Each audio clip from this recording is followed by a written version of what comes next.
இன்றைக்கு ஜானகி அம்மாள் நூற்றாண்டு விழாவை அதிமுக கொண்டாடியதற்கு பின்பாக இருக்கக்கூடிய முக்கியத்துவம்? இதில் ஒரு முக்கியத்துவம் இல்லை. அந்த கட்சியினுடைய நிறுவனர்கள் புரட்சித் தலைவர் எம்ஜிஆர், ஜானகி அம்மா அவங்களுடைய நூற்றாண்டு விழாவை கொண்டாடுறாங்களே ஒழிய இதில் தன்னுடைய கட்சியினுடைய தலைவர்களுக்கு அதிமுக என்கிற ஒரு மாபெரும் இயக்கம், 31 வருஷம் தமிழ்நாட்டை ஆண்ட ஒரு இயக்கம், 2026 ஆட்சிக்கு வரவேண்டிய ஒரு இயக்கம், தலைவர்களை நினைவுபடுத்தி அவருடைய வரலாறுகளை நினைவுபடுத்துகிறது. நாமும் அதன் வழியை தான் செல்லுகிறோம் அப்படின்னு சொல்லி. இல்லை, அதில் என்ன கேட்டாங்கன்னா, மீண்டும் மீண்டும் ஜானகி அம்மாளுடைய பெருந்தன்மை குறித்து பேசப்பட்டே இருக்கு. திரு இபிஎஸும் ஏற்கனவே பேசினார், இன்றும் பேசப்படுதுன்னா அந்த பெருந்தன்மை அவருக்கு வேண்டாமா, மற்றவர்களுக்கு தான் வேணுமா, சசிகலாவுக்கு தான் வேணுமா, ஓபிஎஸ்க்கு தான் வேணுமா, அவருக்கு வேண்டாமா? 26 ஆட்சி அமைக்கணும்னா பெருந்தன்மையோடு போனவங்களை சேர்த்தா தானே முடியும் அப்படின்னு கேட்குறாங்களே. அப்போது அதே நேரத்தில் போட்ட வழக்குகள்லாம் வாபஸ் வாங்குறதும் வழக்கை யார் போட்டாங்களோ அவங்க வழக்கை வாபஸ் வாங்கினா இணைத்துக் கொள்வோம் அப்படின்னு சொல்லலாமே. தேர்தலில் ஜானகி அம்மாவும் செல்வி ஜெயலலிதா அம்மாவும் தேர்தலில் நின்று சந்திச்சாங்க சார். ஆனால் நீங்கள் தனியாக சந்திச்சிங்களா? சந்திச்சாங்களே. கட்சி நடத்துனீங்களா? கட்சி தனியா ஆரம்பிச்சீங்களான்னு கேட்டா கட்சி ஆரம்பிக்க மாட்டோம். என்ன நாடாளுமன்றத்தில் யார் சந்திச்சா? நாடாளுமன்றத்தில் ஓபிஎஸ் தனிச்சு தானே, பலாபலம் இருந்துச்சு, குக்கர் இருந்துச்சு, அமமுக எல்லாம் நின்றுச்சு, அதிமுக வெண்டுச்சா. அண்ணா உங்க நேரம் வருது. முதல்ல அவங்க 2 பேரும் பேசுறதுக்கு எனக்கு நேரம் கொடுக்கணும். அண்ணன் கேசிபி பேசியது அத்தனையும் கற்பனைவாதம், ஒன்றை தவிர. என்னது?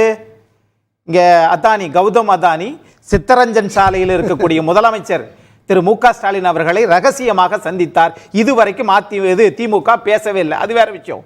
ஆனால் பாஜகவும் அதற்கு பிடியாணை கொடுத்திருக்குது, பாஜகவும் பேசல. அப்ப பாசிசம் என்கிற ஒற்றை குறிக்கோள்ல, கொள்கையில பாஜகவும் திமுகவும் மறைமுக கூட்டணி. அது கள்ள.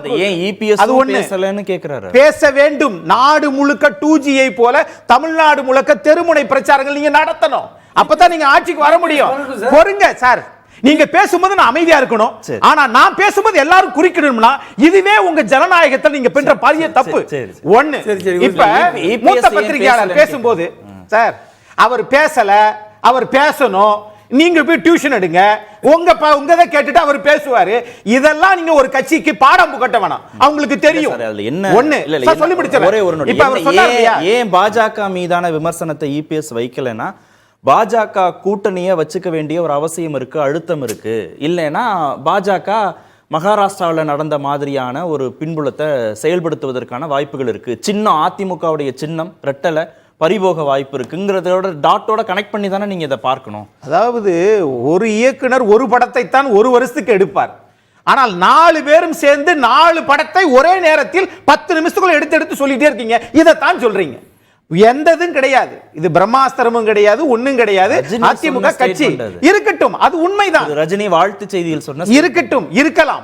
ஆனால் ஒரு கட்சி இத்தனை பிரச்சனைகளையும் சந்தித்து சமாளித்து இன்னைக்கு ஒரு இயக்கம் நடத்திட்டு இருக்காங்கன்னா, இல்ல அது அப்படி நடந்துரும். இல்ல அது ஃபேக்ட் இல்லையா? நீங்க மகாராஷ்டிரால ஏக்நாத் ஷிண்டே அவசியமே கிடையாது சார். இன்னைக்கு ஒரு நல்ல நாள், ஒரு நிமிஷம், இது ஒரு நல்ல நாள். இந்த நல்ல நாள்ல நல்லதே நீங்க அடுத்த சுற்றுல எல்லாத்தையும் போட்டு தாக்குங்க. இருங்க, பொறுங்க. இது நல்ல நாள். இந்த நல்ல நாளில் நல்ல செய்தியை நான் பேசணும் நான் நினைக்கிறேன். ஒரு மூத்த பத்திரிகையாளர் சொன்னாரு, என்னிடம் ஆதாரம் இருக்கு, திரு ஆர்.எம். வீரப்பன் பேசின ஆதாரம் இருக்கு, திரு சேடபட்டி முத்தையா அவர்கள் பேசிய ஆதாரம் இருக்கு, ஆனால் அந்த இதுவே எபிசோட அவர்கள் தவிர்த்திருக்கலாம் அப்படின்னு. நீங்க வச்சிருக்கிற ஆதாரம் அது வரலாறு. வரலாறுகளை யாரும் தவிர்க்கவில்லை முடியாது. நீங்கள் ஒரு மூத்த பத்திரிகையாளர், நீங்கள் நினைத்தாலுமே வரலாறை தவிர்க்க முடியாது. ஆகையினால அதன் அடிப்படையில் நூற்றாண்டு விழா கொண்டாடிருக்கிறாங்க. நீங்கள் 2017 உங்களுக்கு அந்த புரட்சித் தலைவர் எம்ஜிஆருடைய விழா கொண்டாடப்பட்டது, நாடு முழுக்க வெகு விமர்சையாக கொண்டாடப்பட்டது. இன்னைக்கு சென்ட்ரல் ரயில் நிலையத்துக்கு இத்தனை ஆண்டுகளுக்கு முன்னாடி பேர் வச்சிருக்கிறாங்க. ஆக எல்லாம் தலைவர்களை பெரிய தலைவர்கள் வரல, ஒரு நாடு அறிந்த விழாவாக இதை மாற்றுவதற்கு அதிமுக முனைப்பெடுக்கல. எம்ஜிஆர் யாரை அழைக்க வேண்டும்? திருமிகு ஜானகி நூற்றாண்டு விழாவும் நாடு முழுவதும் பேசப்பட்ட விழாவாக இல்லையேன்னு அவரு. அது உங்களுடைய பார்வை. ஆனால் நீங்கள் அரசியல் கட்சி நடத்தவில்லை, நீங்கள் அரசியல் கட்சி நடத்த போவதும் இல்லை, நீங்கள் ஆட்சிக்கு வரப்போவதும் இல்லை. அப்படி பார்த்தா நாணய வெளியீட்டு விழாக்கு இந்திய நாட்டினுடைய பிரதமர் என்று 2019 சொன்ன போது அப்போ அவரை ஏன் அழைக்கல? அப்படி பார்த்தா நீங்க நிதித்துறை அமைச்சர் திருமதி நிர்மலா சத்யராமலை ஏன் அழைக்கல? அவங்க தான் அனுமதி கொடுத்தாங்க. அப்போ நீ இந்திய நாட்டினுடைய எதிர்க்கட்சி தலைவர் ராகுல் காந்தியும் கூப்பிட மாட்டீங்க. அதே மாதிரி அந்த துறை திரு ராஜ்நாத் சிங், நான் கேட்டது அந்த துறையின் அமைச்சரை அழைத்தீர்களா? அத பத்திலாம் பிரியன் சார் பேச மாட்டாரு. ஆனால் அதிமுக மட்டும் கண்குத்தி பாம்பாக கொத்திக்கொண்டே நாகப்பாம்பாக இருந்தால் இவைகள் எல்லாம் அந்த கட்சி பார்க்கணும். இவ்வளவு பிரச்சனைகள் இருக்குது. கட்சியுடைய நலன். ஐயோ சார், தப்பா புரியாதீங்க சார். கட்சி நலன்னா அந்த எபிசோடை எடுக்கலாம்னு சொல்லி எந்த தலைவர் அந்த கட்சியினுடைய இடத்தை வாங்கி கட்டடத்தை கட்டி கொடுத்தார்களோ, கட்சி பிளவடைந்திருக்க வேண்டியதில்லைன்னாரு அவரு.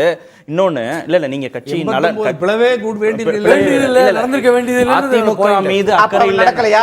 நடந்துச்சுல, நடந்தது எப்படி தவிர்க்க முடியும்? அதிமுக மீது அக்கறை இல்லைன்னு சொல்றீங்க இல்லையா? அவர் என்ன சொன்னார்னா, பைபோலார் பாலிடிக்ஸ், இருதுருவ அரசியல் திமுக அதிமுகங்கிறது இங்க நிலை பெறணும்னா அதிமுக வந்து ஆட்சி பொறுப்புக்கு வரணும், இல்ல அவங்க வந்து ஒன்று சேர்வதன் மூலமா தான் அதை சாத்தியப்படுத்தணும்னு சொல்றாங்க. 2024 நாடாளுமன்ற தேர்தலும் 2021 சட்டமன்ற தேர்தலும் இங்க அதிமுக திமுக இருதுருவ அரசியல் தானே.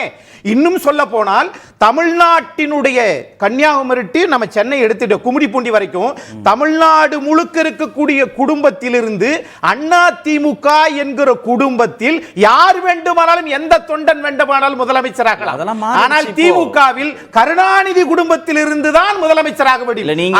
இரண்டு துருவ. தேசிய ஜனநாயக கூட்டணி 18% வாக்குகள் வாங்கியாச்சு, அவங்க அதை நிரூபிச்சுறாங்க. திரு விஜய் இப்போ களத்துக்கு புதுசா வந்த பிறகு இன்னமும் இருதுருவ அரசியல் தன்மைக்குள்ளே தான் அதிமுக நின்னுட்டு இருக்குங்கிறது வந்து 26 தான் நிரூபிச்சு காமிக்கும். குறைவுன்றதுனால தான் அவங்க சொல்றாங்க 1000 கட்சிகள் வரட்டும். ஆனால் புரட்சி தலைவர் எம்ஜிஆர் செஞ்ச அந்த தியாகமும் அந்த மனிதநேயமும் அந்த வறியவர்களுக்காக ஒரு கட்சி நடத்தப்படுதுன்னா அது அதிமுக தான். இப்ப மட்டும் இல்ல, இன்றைக்கு தலைமைகள் மாறிக்கலாம், நாளைக்கும் இந்த தலைமைகள் மாறும். ஆனால் எந்த தொண்டன் வேண்டுமானாலும் அங்க அமைச்சராகலாம், முதலமைச்சராகலாம். அதுதான் தமிழ்நாட்டு குடும்பத்தின் கட்சி அதிமுக என்பதைத்தான் இந்த நூற்றாண்டு விழாவில் இன்னைக்கு பேசியிருக்கிறாங்க. ஒன்றிணைக்க வேண்டிய அவசியமும் இல்ல, இருதுருவ அரசியலுடைய தன்மையும் மாற போறது இல்லைன்றீங்க. ஒன்றிணைக்க வேண்டிய அவசியத்தை பத்தி நீங்க பேசவே வேண்டாம், வேண்டியதில்லை. உச்ச நீதிமன்ற தீர்ப்பு அது மட்டுமில்ல, 2 பொதுக்குழு, இவற்றையெல்லாம் ஒரு பொதுக்குழு நடத்துங்க ஐயா திருநாவுக்கரசர் மாதிரி, அல்லது நீங்க தனிச்ச கட்சி ஆரம்பிச்சு போய் நின்று அப்ப பாத்தீங்களா திரு எடப்பாடி பழனிசாமி அவர்களே, நாங்கள் தனித்து நின்று இவ்வளவு 35 மாவட்ட செயலர்களுக்கு ஆதரவு கொடுத்துறாங்கன்னு செயல்படுத்துங்கள். செல்வி ஜெயலலிதா கிட்ட இருந்தது மாதிரியே இப்பையும் இருக்கலாம் என்று நினைத்தால் அது அரசியல் அல்ல, அது அரசியல் அழுத்தம். அரசியல் கட்சி ஆரம்பிச்சு அதுல இது பண்ணா திரு எடப்பாடி பழனிசாமி அவர்கள் அது ஏற்றுத்தான் ஆக வேண்டும். ஆனால் அதுக்கு நீங்க போகவே மாட்டீங்க. அதிமுக ஒரு தேர்தல ஜெயிக்குது தோக்குது, ஜெயிக்குது தோக்குது. திரு எம்ஜிஆருக்கு அப்புறம் அப்படி மாறி மாறி வெற்றி தோல்வி வந்துச்சு, பரவாயில்ல. ஆனா திரு இபிஎஸ் காலத்துல தொடர் தோல்விங்கிறது இந்த வார்த்தையே தப்பு சார். என்ன சார் தொடர் தோல்வி? என்ன 2021 75 சட்டமன்ற உறுப்பினர்கள் வச்சு அது தொடர் தோல்வியா? 10 ஆண்டு கால ஆட்சிக்கு பிறகு ஒரு கட்சி எதிர்கட்சியா 75 சட்டமன்ற உறுப்பினர், அது தொடர் தோல்வியா? இப்படி ஏன் திரும்ப திரும்ப சொல்றீங்கன்னே தெரியல. இது அரசியல். அரசியலில் நீங்க அவங்க மட்டும் தப்பா எடை பாக்குறீங்க. இதே வந்து நீங்க தொடர் வெற்றி அப்படின்றீங்க. தொடர் வெற்றி நாட்டு மக்களுக்கா அல்லது திமுக கூட்டணி கட்சிகளுக்கா?